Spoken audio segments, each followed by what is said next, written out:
History 1. The Creepy Neighbor. When I was about 8 years old, my family had just moved into a new house. I was the youngest, with 2 older siblings who were both much older than me. One night, I was awoken by a commotion coming from downstairs. It sounded like my parents were arguing. So I opened my door and tried to make sense of what was happening. I could hear my parents talking in a frantic tone, but they didn't want me to worry, so they told me to go back to bed.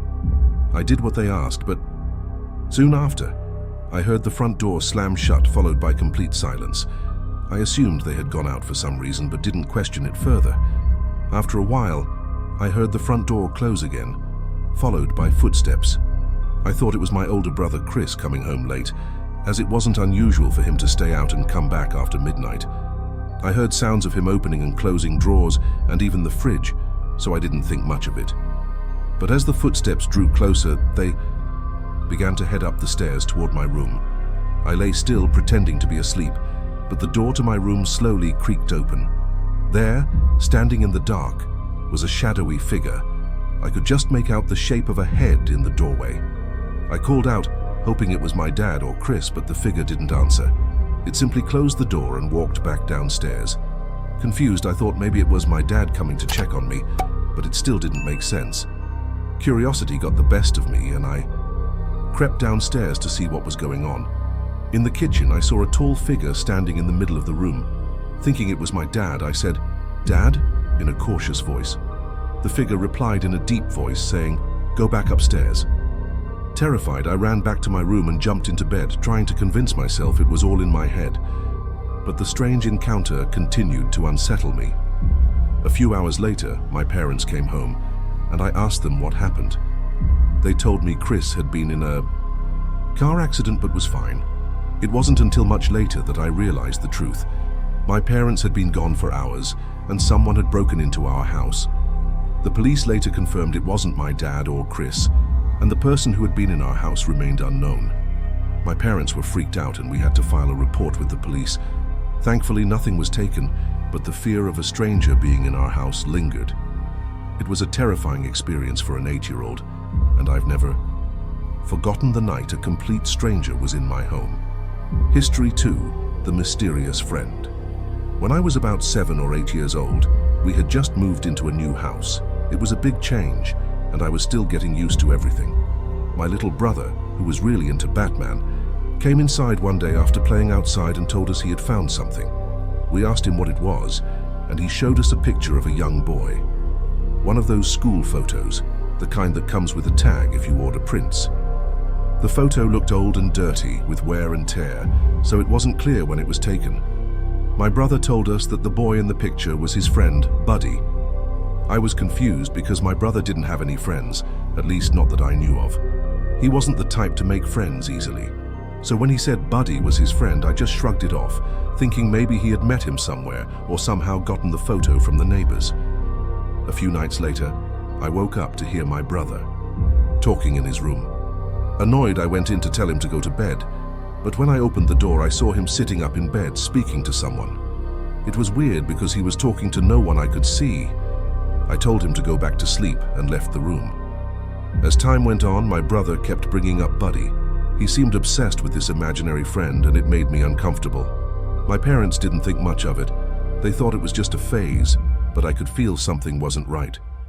One night, I woke up to the sound of my brother's Batman toy making noise in the middle of the night. I went to his room to find him asleep in his bed, but the toy was still making noise on the floor. I turned it off and tried to go back to sleep. Over the next few days, the same thing kept happening. My brother would talk about Buddy all the time, and the Batman toy would make noises by itself. I started to get really freaked out, especially when I learned that none of the neighbors had children, and the house next door was vacant. My brother's fixation on Buddy was getting out of hand, and I was beginning to feel like something was wrong. One night, my sister and I were in my room when we heard the toy again, rolling across the floor. We screamed and ran to our parents, but when we told them, they just assumed it was a joke. Then my brother said something chilling. It wasn't me. Buddy wanted to play tonight. The toy was thrown away, but the next day, my brother had it again, saying Buddy had gotten it for him.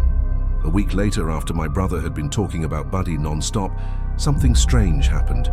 My mum was cooking dinner when suddenly we heard a crash in the kitchen. The George Foreman grill had been thrown across the room, and no one could explain how it happened. It was as if Buddy was still with us. Eventually, we moved out of the house, but to this day, I can't shake the feeling that Buddy wasn't just an imaginary friend.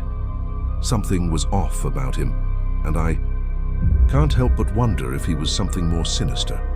History 3. The Window Intruder. When I was 10, my family moved to a new town, and I started a new school as a 5th grader. It was always awkward being the new kid, especially in elementary school where everyone already had their friend groups, but I eventually made a few friends, one of whom was Dan. He was a nice kid, and we got along well. Not long after, I met another boy named Alex, who lived down the street. He rang our doorbell one day, and my parents introduced me to him. He invited me over to play video games, specifically Grand Theft Auto San Andreas, a game I didn't have but really wanted to try. So I went over to his house, which was a little run down compared to the others on the block. The house was cluttered and smelled strange, like it hadn't been cleaned in a while. Alex took me to his basement, where we played video games for a couple of hours. It was fun at first, but after a while, I started feeling uncomfortable. He was getting too close to me, sitting too near, and I wasn't used to that. When I finally wanted to leave, Alex seemed disappointed, but I said goodbye and left. The next day, Alex rang our doorbell again. I wasn't in the mood to hang out, so I told my mom to tell him I wasn't feeling well. Later that day, I went out with Dan, and as we passed Alex's house, I noticed Alex was standing by the window watching us. I thought that was weird, but I didn't think much of it. Dan was shocked when I told him I had hung out with Alex, saying that Alex's family was crazy. A few days later, Alex showed up at our house again. I told my mom to tell him I wasn't home, but that night, something strange happened. I woke up to my window wide open. It was cold outside, and I was sure I had closed it before going to sleep. As I sat up, I felt something poke my foot, and I screamed. I looked down, and there was Alex standing in my room. He told me to be quiet, that it was just him, and that his parents were fighting. He wanted to sleep in my bed with me. Shocked and scared, I told him to leave, but he wouldn't. I had to tell him again to get out before he finally climbed out of my window and left. The next day, my parents were furious. They went to talk to Alex's parents, but Alex's mom just laughed and didn't take any responsibility for her son's actions. The situation only got worse from there. One night, I heard knocking on my window. It was Alex, and I was terrified. I didn't answer, but the knocking went on for 5 minutes, and I even heard him try to open the window. Eventually, things escalated further. One night, I woke up to a loud noise. My window had been shattered, and there was Alex climbing through the broken window. I screamed and ran to my parents. My dad chased Alex outside, but Alex managed to get back into his house before my dad could catch him. My dad knocked on Alex's door, and after a tense conversation, Alex's parents agreed to pay for the window, but we didn't call the police. I never heard from Alex again after that. His family moved out shortly after, and I didn't see him again. But I often wonder what kind of person Alex grew up to be. It was terrifying to think that a kid I knew who had seemed normal at first turned into someone so obsessed and dangerous. Thank you so much for listening to tonight's stories. If you enjoyed them, make sure to like, share, and subscribe for more chilling tales. And if you've had a creepy experience of your own, feel free to share it with us. Send it to the email in the description, and it could be featured in a future video. Stay safe, and remember, sometimes the scariest stories are the ones that happen in real life. Until next time, stay spooky.